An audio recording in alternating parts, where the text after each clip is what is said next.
Thank you for visiting my YouTube channel to get your daily Bible verse and Bible chapter.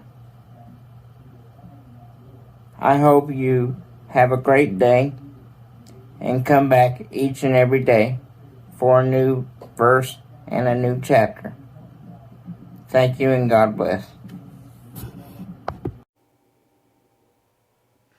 Nehemiah 13, Tobiahgate. The people find out that the law of Moses says they shouldn't let any Ammonites or Moabites into their society, since these tribes refuse to give their Israelite ancestors food and hired Balaam to curse them. See Numbers 22:5. So the people refuse to hang around these particular foreigners. The priest Eli prepares a room for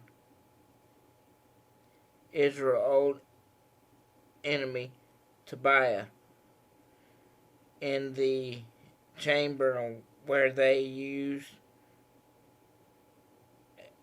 to store the grain offering, frankincense, vessels, tithes, wine, and oil.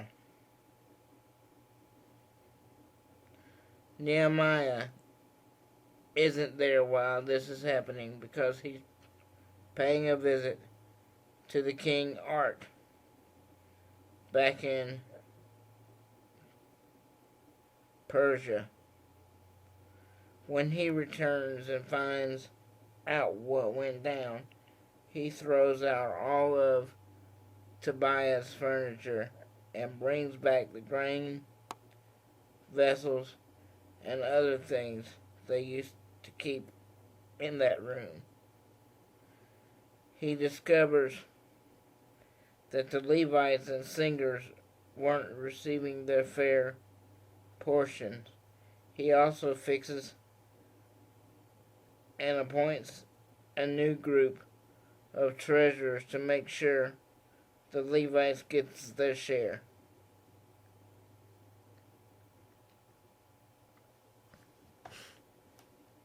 Nehemiah asked God to remember him for all the righteous deeds. Nehemiah sees that the people are pressing grapes and selling and buying food on the Sabbath. He tells them to knock it off, explaining that this is exactly the kind of behavior that got them exiled in the first place.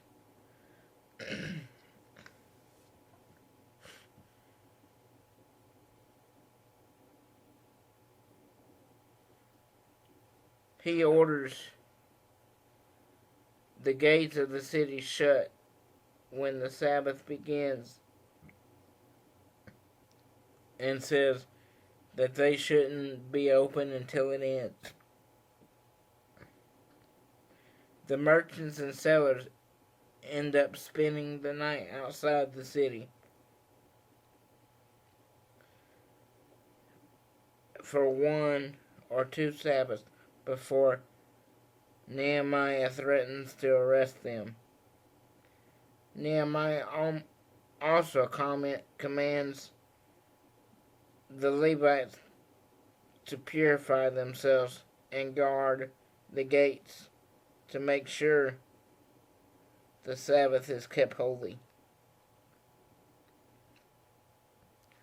He again asked God to remember the good deeds and count them in his favor.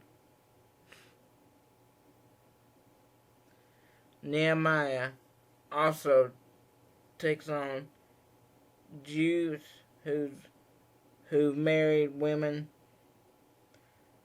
from Ashdod, Ammon, and Moab, and whose half-foreign children can't speak Hebrew.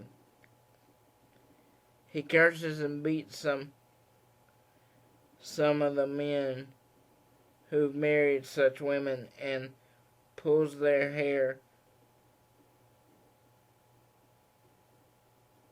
forcing them to swear to give up their foreign wives and kids.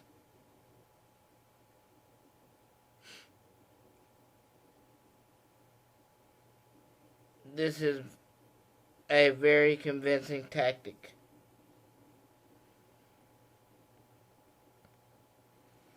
He uses the example of King Solomon marrying foreign women as an example of how destructive it can be. Judea's son is friends with the villainous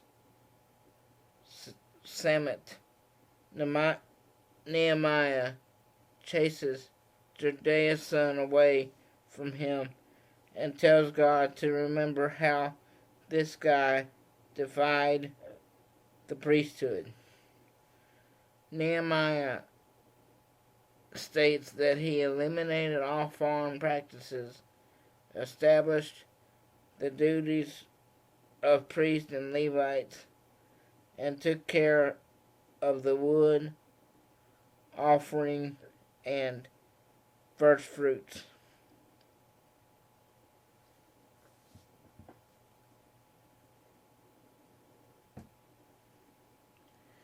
As the book ends, he asks God to again remember him for his good deeds.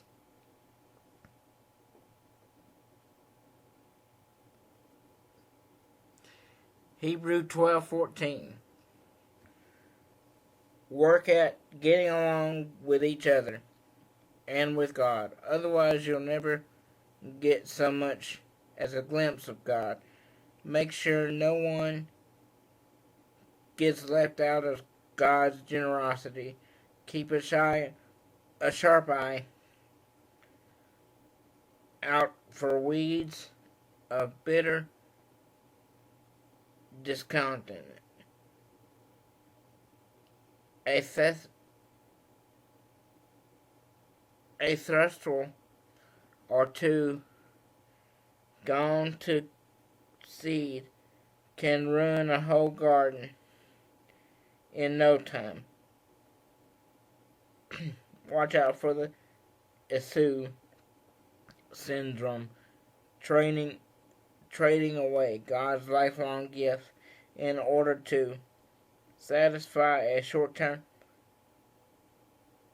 appetite. You will know how Esau later regretted that impulsive act and wanted God's blessing, but by then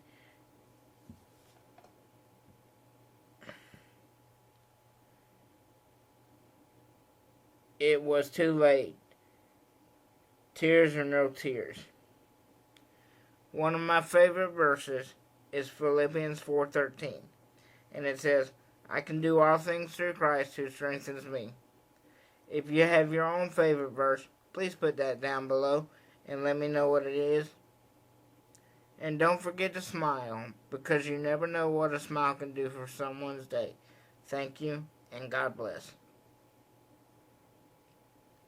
Thank you for watching today's video.